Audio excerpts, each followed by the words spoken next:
Well, welcome everybody to another edition of Lewis at Large. Yours truly, Warner Lewis from the flight deck. And as always, that means some smart talk radios in your future. In this segment, certainly no exception. Extremely pleased to have with us Danielle Booth. She is the author of a relatively new work called Fed Up, an insider's take on why the Federal Reserve is bad for America.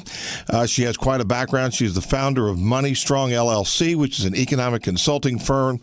She began her career in New York, where she worked fixed income in the public and private equity markets. And after working as a financial columnist at the Dallas Morning News, she spent 9 years, almost a decade, as an advisor to Richard Fisher at the Federal Reserve Bank of Dallas. She lives in Dallas with her family, et cetera, et cetera. We'll talk more about some of the other work that she does, but she's quite opinionated. Should be an interesting conversation indeed. Danielle, how are you, my friend? I'm doing great this afternoon. How are you doing? Well, I think we're good here. Very pleased to have you. The Federal Reserve, again, this is not traditionally a pure economic show at all, but so we'll get some broad background here. If you would, share with our Lewis at Large listeners the concept behind the Federal Reserve and at least when you were there, what was its purpose? Well, when I went into the Fed, if you will, I had preconceived notions that this was the institution that was required to make sure that the dollar in our wallet maintained its buying power, so that inflation didn't run away with our buying power. Okay. That's as simply as I can put it. Sure, understood. And again, the Fed, particularly in recent years, has been watched almost like watching water boil. Are they going to raise rates or lower rates or all these variety of things? They do a lot more functions other than just rate setting. But let's do this. Let's go ahead. One of the things I know you were very concerned about in the early 2000s was the arbitrarily low rates that were being set by the Fed, and you felt it was creating a very dangerous precedent, did you not? I did. In fact, it goes back a little further than that, and that's, we're coming up on the 30-year anniversary of the 1987 stock market crash. Right. And I think that it was then in our history that Alan Greenspan was kind of the new sheriff in town, if you will, and that he began manipulating interest rates and keeping them too low for too long in order really to bolster the financial markets. So we're talking about, to use a cliche here, benefiting Wall Street at Main Street's expense. What about, again, historically, the Fed has been used many times, obviously, in your opinion, and I think many would agree with you, in many political ways. Share with us, what's the purpose of that? What was the motivation, and why was it allowed to do so? Well, allowed, I don't know if I would use that word as much as encouraged. Well, encouraged. There's nothing that politicians like more, kind of like the cat likes catnip, than low interest rates. The easiest way to get away with running up the debt of the country is to be able to say, well, look at what we've done to the deficit. It's so low. Well, that's easy enough to do if the borrowing costs of the country are held at extremely low levels, care of the Federal Reserve, which I go on to offer out to all the readers of the book that it allowed itself to be manipulated and used by politicians for their own ends. What, and again, I'm assuming with a new administration, you see that may very well change. Is there evidence of that yet, Danielle, or what do you see? Well, it kind of bothers me, if you will, because our new president, if you hadn't noticed, is he's a fairly vocal fella, and it's that makes it all the more conspicuous, if you will, that since he was on the campaign trail, he's been really, really silent about the Fed. Now, I would offer that the subject of the Federal Reserve has been coming up more and more in the media. And I doubt that that's pure coincidence. I suspect we'll be hearing more now that he's got his Treasury Secretary in office. Well, tell us again, explain, and again, if you just joined us, we're talking to Danielle Booth. She's the author of Fed Up, an insider's take on why the Federal Reserve is bad for America. She spent almost a decade there as an advisor to Richard Fisher, and also has her own firm called Money Strong LLC, an economic consulting firm.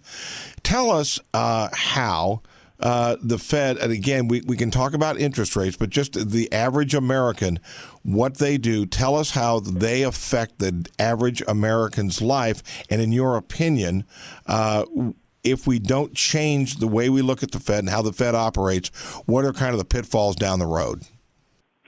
Well, I don't think there are pitfalls down the road as much as potholes we've fallen into as a country and as a culture. I don't think it was the intention of our forefathers for us to be a country that grew based on the creation of debt, and yet that's what we've become. I think that what our founding fathers envisioned and what helps us keep our integrity as a country and as an economy is to save and invest. But if the Federal Reserve, using the tool of interest rates, keeps rates at very low levels, instead what they do is encourage borrowing. And we saw a fresh report out recently that showed that household debt is almost back at its prior peak. And I think we know that there aren't near as many mortgages around as there were a decade ago, that's for sure. But that means that other types of debt have been created to offset that, to get us back up to record levels again. If you look at the corporate sector, if you look at corporate America, their debt levels are higher than they've ever been. And obviously, the U.S. government debt is closing in on $20 trillion. So every single second of every single day, the United States takes on $250,000 of debt, incremental debt, and adds to it. And again, these are things that make us vulnerable economically to other countries. And compromising the future in a very big way. Of course. What about, Danielle, again, talk to us a little bit about the sort of the culture inside the Fed, the leadership there. What's the mindset, and did you notice people changing once they got to the Fed? Did they change from a view from the outside and then they suddenly became part of that culture? Tell us a little bit about that. Well, I would say that to the last part of your question, there simply are not enough outsiders on the inside. I was a rarity. So was the gentleman who I advised, Richard Fisher. We were both people who had markets backgrounds as opposed to being pure academic PhDs in economics. And that's part of what I encountered, and it was just endemic in the culture at the Fed for people who really had never had to make a payroll happen to be running the country, running the economy. And if you think that there's a disconnect there between reality and theory, you're exactly right. And, after the crisis came off of the high boil that it was on, and we just kind of slumped into this slow-going recovery that we've been in for years, after that had taken place, the Fed actually went as far as to bring an outside task force in to see what it is that they had missed in not seeing the great financial crisis coming. And what was determined at the time was that it was really a cultural impediment to the ability to say no. The ability to dissent within the organization was really frowned upon.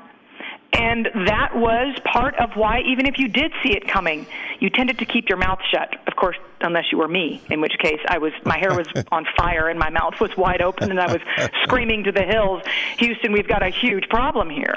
So you were considered the loose cannon on the deck, huh?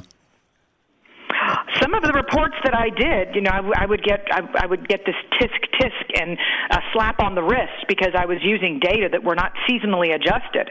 That kind of garbage, if you will. So they were worried that President Fisher was going to go off to Washington and be embarrassed by the analysis I was doing. Well, I hate to break it to you, doctor this and doctor that. Not that they could write a prescription, but that's certainly how they refer to one another. Look, sometimes you can't take data that are years old and try and extrapolate the future. Sometimes you have to look at the here and now and determine what's going on before your very eyes. So Danielle, what? And again, we're simplifying this only for the interest of time here, but were it up to you, what's the cure here? Is it an arbitrary raising of rates and you rip the Band-Aid off, or tell us how do we sort of get? As you say, we're sort of deep in this mess. How do we sort of get out of it? That's a really good question, and there's no easy answer. I mean, my answer to you is I have no idea. Look, if we raise interest rates at this particular juncture, what we know is that in the weeks that followed the election, when interest rates rose pretty quickly in the bond market, that globally investors lost $3 trillion from their bond holdings. And a lot of people with 401ks out there have got a lot of fixed income, a lot of what they consider to be safe in their portfolios. So we're beyond the point that we can aggressively raise interest rates and rip off the Band-Aid, because you're going to rip off the Band-Aid and be in the soup. You're going to be in a recession. So my answer is I pray that we have a run-of-the-mill, nonviolent recession, unlike the last one that we had, but one that nevertheless gets the weak players, culls the weak players from the herd, takes out the sick buffaloes, and allows the economy to hit a reset. And from there, we go on and grow. But hopefully from a place where there's a recognition, and this is the opportunity that President Trump has, but hopefully from a place where there's a recognition that we should never again go to zero interest rates, because it encourages so many bad decisions, so many bad investments on the part of households who are buying junk bonds, and corporations who are buying back their stock, and the U.S. government, who has very quietly underwritten the largest expansion of the social safety net since FDR was in office. Again, we're with Danielle Booth here on Lewis at Large. Yours truly, Warner Lewis from the Flight Deck. She's the founder of Money Strong, an economic consulting firm, but also spent almost a decade working as an advisor to Richard Fisher at the Federal Reserve Bank of Dallas. Has some very real concerns about what's going on at the Fed and has been going on at the Fed. And a new work called Fed Up, an insider's take on why the Federal Reserve is bad for America. All right, so Danielle, you feel we have the need for a Fed, but they're just behaving very, very badly. Your opinion, strong and certainly well-informed, how do you believe overall amongst the people that matter is it shared? Well, I think that there's definitely a growing recognition. It used to just be Ron Paul, who'd wandered off the reservation and was considered to be kind of a heretic, and the Fed. But you'll notice that there are a lot more people in Congress today who are advocating for implementing reforms at the Fed. So I think that there's a much broader knowledge base than there used to be.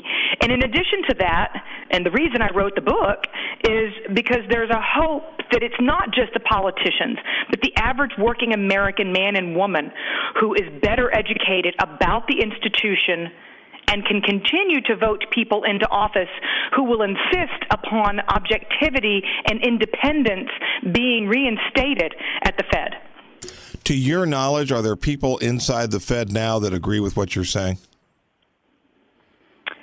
To my knowledge, there are several inside the Fed who are not lifelong PhDs, academics, who agree that there need to be more people like them, and that's good.